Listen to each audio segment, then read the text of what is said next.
नमस्कार, मैं राहुल नागपाल और आप देख रहे हैं हमारा YouTube चैनल जिसका नाम है बोल पिचासी। मेरे साथ निर्देश सिंह खड़ी हैं और बहुजन समाज की बड़ी मुखर आवाज़ है। आज सुबह से तमाम मेन स्ट्रीम मीडिया पर, चैनलों पर, अखबारों में कल के जो छपे अखबार थे जो आज घरों में पहुंचे हैं, उन तमाम अखबारों में, तमाम प्रिंट मीडिया और सोशल मीडिया और मेन स्ट्रीम मीडिया पर एक खबर चंद्रयान को लेकर के चल रही है कि चंद्रयान 3 जो कल शाम को 6 बजे यानी 23 तारीख को शाम को 6:04 पर लैंड करने वाला है, उसको लेकर के दुआएं चल रही हैं, हवन चल रहे हैं, ब्राह्मणों को बिठाया गया है, देसी घी के हवन कुंडों से सजाया गया है। तो इस बात को लेकर के ये जो अंधविश्वास फैलाया जा रहा है, वैज्ञानिक युग में वैज्ञानिक तरीके से चंद्रयान 3 को चंद्रमा पर उतारने की कोशिश की जा रही है, लेकिन दूसरी तरफ पंडित पुजारी जो है वो उसका कहीं ना कहीं लाभ लेने की या फिर उसका श्रेय लेने की कोशिश कर रहे हैं। मेरे साथ निर्देश सिंह हैं जो अंधविश्वास पर मुखर होकर के बोलते हैं, उससे बातचीत करने की कोशिश करते हैं कि वो इस पूरे मामले को कैसे देखते हैं। निर्देश सिंह, स्वागत है आपका। जो विषय मैंने अभी आपके सामने रखा, एज ए एक्टिविस्ट आप किस प्रकार से देखती हैं? देखिए, ब्राह्मणों ने पाखंड का तड़का हमेशा साइंस पर लगाया है। वो क्या करते हैं, जब साइंस को वो नकार नहीं सकते, मिटा नहीं सकते या उसका सामना नहीं कर सकते, तो वो उसको अपना पर्व चढ़ा देते हैं। यही उन्होंने बुद्ध पे किया, यही उन्होंने बाबा साहेब पे भी किया। तो इनका क्या है, करना कुछ नहीं है, श्रम नहीं करना है, बने बनाए काम पे कब्जा करना है या फिर उसको अपने रंग में रंगना है। तो ये तो साइंस पर, इस साइंस को जो जिसका ये विरोध करते हैं, वो कहते हैं सारा ज्ञान वेदों में भरा पड़ा था, सारा साइंस वेदों में भरा पड़ा था। आज उस साइंस के, उस वेदों के कितने जो है श्लोक पढ़ के चंद्रयान 3 लॉन्च किया गया है। चंद्रयान 3 यदि बनाया तो वेद के कितने श्लोक साइंटिस्टों ने उसमें यूज करे। कौन से श्लोक में चंद्रयान 3 का जिक्र था, बताइए। कौन से श्लोक में चंद्रयान 3 की लैंडिंग का टाइम था, नहीं पता। कौन से में लॉन्चिंग का टाइम था, नहीं पता। लेकिन जब इन्हें लगता है कि साइंस को अब हम काट नहीं सकते, तो कह देंगे हमारे वेदों में भरा पड़ा था, बहुत पुराने, एकदम पलटी मार देंगे। तो ये पलटूबाज लोग हैं, ये धोखेबाज लोग हैं। और सरकार अब देखिए इस पाखंड को पूरी तरीके से समर्थन कर रही है। जब वैज्ञानिक इस काम को कर रहे हैं और साइंस की बदौलत ये काम हो रहा है, तो यहाँ पर ये बताइए पाखंडियों का हवन कुंड करने की क्या जरूरत है?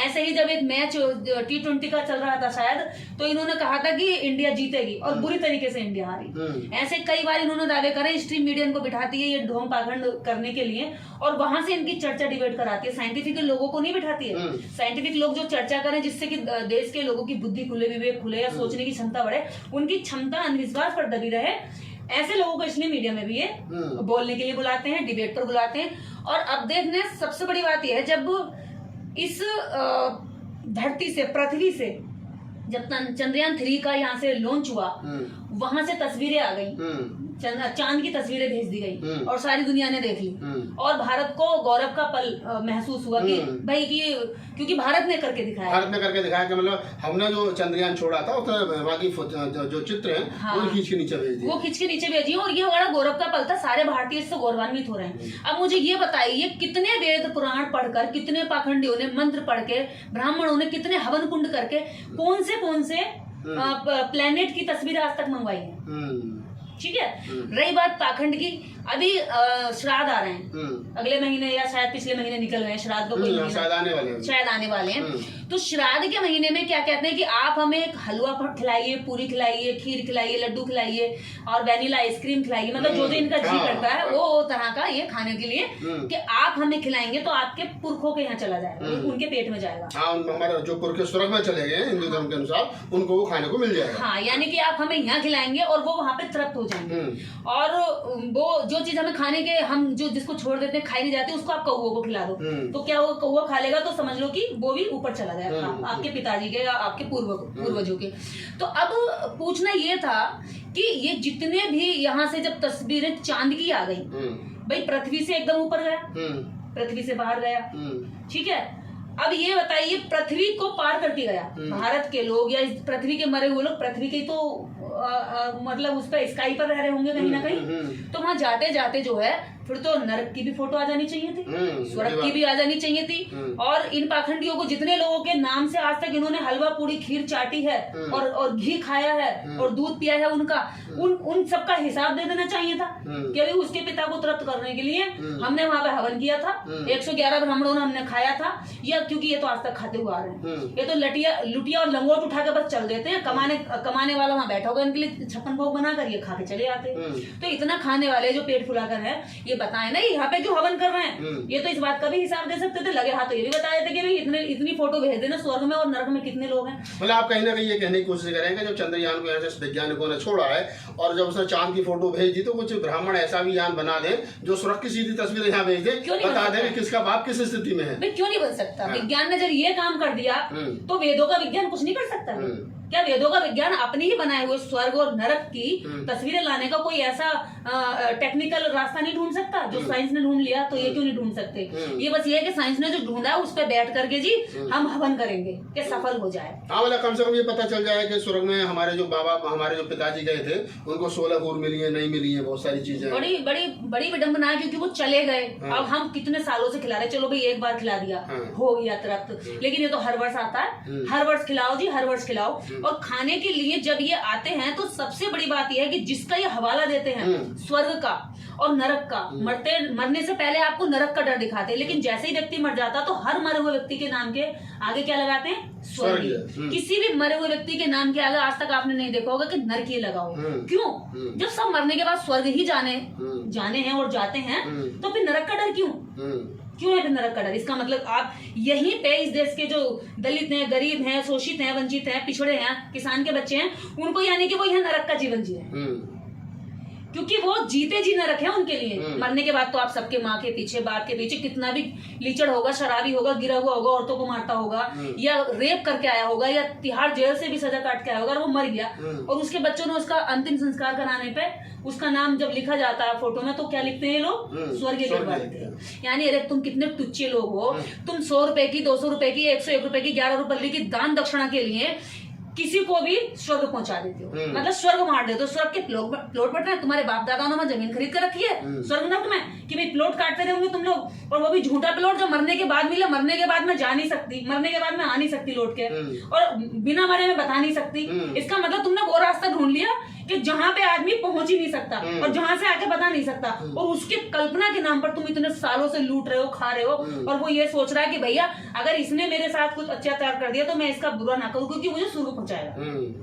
ब्राह्मण अगर 50 गाली भी देते तो लौट कर गाली नहीं दे सकते। हाँ, मतलब पुजारी की बात को नहीं काटा, नहीं तो मुझे स्वर्ग पहुंचने में कहीं ना कहीं बाधा बन जाएगा। यानी कि मेरा जो यहाँ से वहां तक का जो रास्ता है, मान लीजिए मुझे दिल्ली से लखनऊ जाना है तो दिल्ली से लखनऊ जाते टाइम ये मुझे रास्ते में क्या करेंगे? सड़क तोड़ देंगे, मतलब कनेक्शन तोड़ देंगे, पुल जो है वो खत्म कर देंगे, स्वर्ग उधर रह जाएगा और मैं इधर रह जाऊंगा। तो इस खतरे की वजह से लोग इनसे कुछ कहते नहीं। अच्छा, एक सवाल और सोशल मीडिया में सुबह से चल रहा है, मुझे लगता है उसका बेहतर जवाब आप दे पाएंगे।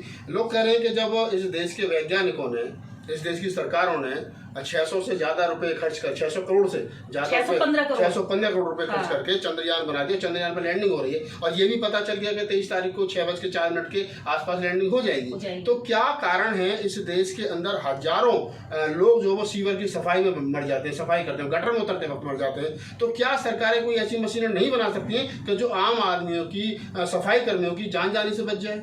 देखिए, एक तो ये बात रही इधर पाखंड की, लेकिन अगर हम दूसरी तरफ मानवता में भी आ जाएं और समानता में भी आ जाएं तो हमारा भारत चांद तक जाने की टेक्नोलॉजी ढूंढ सकता है, लेकिन इस देश के गरीब, शोषित, वंचित जो दलित हैं, जिनको अछूत आज भी माना जाता है, उनकी जान बचाने के लिए कोई मशीन नहीं बना और उनको ऊपर उठाने के लिए कोई रास्ता नहीं खोज रहा है। बस क्या करते हैं, उन तक जाएंगे, उनके घर रोटी खाएंगे और ये दिखा देंगे बस इनका कल्याण हो गया, इनका उद्धार हुआ। इतने भर में ही वो उनको वहां पर मतलब उसी जगह पर रोक के रखना चाहते है ना, ताकि ऊपर ना आ जाए। अगर आपको चांद तक जाने की, आप पूरी दुनिया में हम वाहवाही लूट रहे हैं, ये खुशी की बात है कि हम भारत के लोगों के लिए गर्व की बात है कि हम पूरी दुनिया में इस बात का डंका बजा रहे हैं, लेकिन जरा झांक कर तो देखिए पर्दे के पीछे ऐसे कौन लोग हैं? अगर 615 करोड़ रुपया चंद्रयान 3 पर खर्च हुआ है तो इसमें जो सीवर में मरने वाला व्यक्ति है, जो आपकी गंदगी आज भी अपने हाथों से उठाने वाला व्यक्ति है, जो आज भी आपके खेतों में, खलिहानों में काम करने वाला व्यक्ति है, जो आज भी गाय भैंसों का गोबर उठाकर उनका दूध आपके घर तक पहुंचाने वाला व्यक्ति है, वो व्यक्ति आपने आज तक उसके उठाने का कोई प्लान बनाया हो तो बताइए। जबकि चंद्रयान 3 का जो 615 करोड़ रुपया खर्च हुआ है उस गरीब आदमी के टैक्स का पैसा है। ये पैसा कहीं आपने किसी की जेब से नहीं दिया है, ये पैसा इन पंडित पुजारी पाखंडियों ने अपनी जेब से नहीं दिया है। जो ब्राह्मण ये हवन कर रहे हैं स्वाहा स्वाहा, अगर ये हवन करने के हकदार है तो ये क्रिश्चियन भी बुलाने चाहिए, अगर ये हवन करने के हकदार हैं, सरकार इनको वो दे रही है और पूरी दुनिया में गौरव का पल है, तो केवल ब्राह्मण ही क्यों इसका वो लूटे? ब्राह्मण बता देगा ना कि उतरेगा नहीं उतरेगा, क्रैश तो नहीं हो जाएगा, हवा में तो नहीं रह जाएगा, बहुत सारी चीजें हैं। तो कल्पना चावला के समय पे क्यों नहीं बताया था? इसने 15 सेकंड पहले कल्पना चावला मरने वाली क्यों नहीं बताया था इन कम भक्तों ने? इसका मतलब ये दोषी है। कल्पना चावला को मरवाने वाले, कल्पना चावला के हत्यारे ये लोग हैं। एक साइंटिस्ट मारी गई, एक महिला जो 15 सेकंड पहले लगभग लैंडिंग करने वाली थी और 15 सेकंड पहले वो उसमें मारी गई। तो इन्होंने क्यों नहीं बताया कि कल्पना चावला मरने वाली है? क्यों पता चला जब वो मर गई? मतलब आप इस बातचीत से ये बात तो तय हो रही है कि साइंस कितना भी डेवलप कर जाए, चीज़ें कितनी भी डेवलप कर जाए साइंटिफिक दौर में, लेकिन जो ब्राह्मणवाद है, जो पाखंडवाद है, वो कहीं ना कहीं जो अंधविश्वास है वो उस पर हावी रहता है और बताने की कोशिश फिर भी ये करता है कि अगर हम पूजा पाठ नहीं करते तो चंद्रयान ठीक ठाक नहीं उतरेगा। वो यही दिखाने की कोशिश कर रहे हैं, अरे तुम्हारे बाप ने, तुम्हारे दादाओं ने इतने सालों पहले वेद की तुम बात करते हो, तब तुमने कुछ करके नहीं दिखाया, तब तुमने लोगों से मांग मांग के खाया। यदि तुम इतने ही बड़े विद्वान थे, इतने बड़े ज्ञानी थे, इतने बड़े भविष्य देखने वाले होते, तो तुम तो अपने घर से किसी को मरने ही नहीं देते। तुम तो आज तक किसी दूसरे आदमी को जीने ही नहीं देते। जिन दलितों से तुम इतनी नफरत करते, उनके घर में बच्चा पैदा नहीं होने देते तुम। अगर तुम्हारे पास इतना बड़ा तगड़ा उपाय तुम्हारे पास है कि तुम साइंस पे भी कब्जा कर सको, बस ये दिखाना ये चाह रहे पूरी दुनिया को कि अगर हमारे देश में साइंस तरक्की करी तो इसके पीछे हम पंडित पुजारियों का हाथ। मतलब ये कहीं ना कहीं अगर भारत जो है वो कल, हमारी शुभकामना है कि ठीक ठाक जो चंद्रयान कल लैंड कर जाए। 6:04 का समय है और कुछ साइंटिस्ट ये भी कह रहे हैं कि समय आगे पीछे बढ़ाया जा सकता है स्थिति को देखते हुए, लेकिन ये पूरे भारत के लिए गौरव का पल है, हम भारतीयों के लिए गौरव का पल है कि चंद्रयान 3 जो है वो अभी ठीक ठाक स्थिति में है और उसमें फोटो वहाँ से भेजें। लेकिन जिस प्रकार से टीवी चैनलों पर हवन कुंड चल रहे हैं तो उसको लेकर के सवाल जो खड़े हुए हैं और वो यही हैं कि अगर आपके हवन में, आपकी पूजा में, आपके पूजा पाठ में इतनी ही शक्ति है कि वो फिर साइंस को आगे बढ़ा रही है, तो कम से कम नरक और सुरक के भी कुछ फोटो मंगा लो, ताकि लोग जो है ये उन फोटो को देख करके समझ जाएं कि नरक की ये फोटो है, हमारा बाप नरक में है, हमारा बाप स्वर्ग में है, हमारा चाचा स्वर्ग में है, ताकि पता चल जाए और पता चलने के बाद में हम तमाम लोग जो है फिर नरक और स्वर्ग के भय को, जो अभी तक भय माना जा रहा है, सच मान करके, हो सकता है पंडित जी की आमदनी कुछ बढ़ जाएगा, पंडित जी अच्छा सा हवन कर दीजिए। हमारे चाचा जी की स्थिति बड़ी खराब थी नरक में, पिताजी मरने वाले हैं, ये स्वर्ग में चले जाएं, इसके लिए बेहतर सा हवन कर दीजिए। तो एक सवाल वहीं आकर के खड़ा होता है कि इस साइंटिफिक दौर में अगर ब्राह्मण या पुजारी ये कहता है कि नहीं साहब, हमारा जो वैदिक धर्म है या जो हमारा हिंदू सनातनी परंपराएं, जो हमारे वेद ग्रंथ हैं, उनमें साइंस उनसे ज़्यादा है, जब हम हाथी का सर किसी आम आदमी के ऊपर लगा सकते हैं, ऐसा साइंस था, तो फिर इन वेद ग्रंथों को मानने वाले लोग ये करें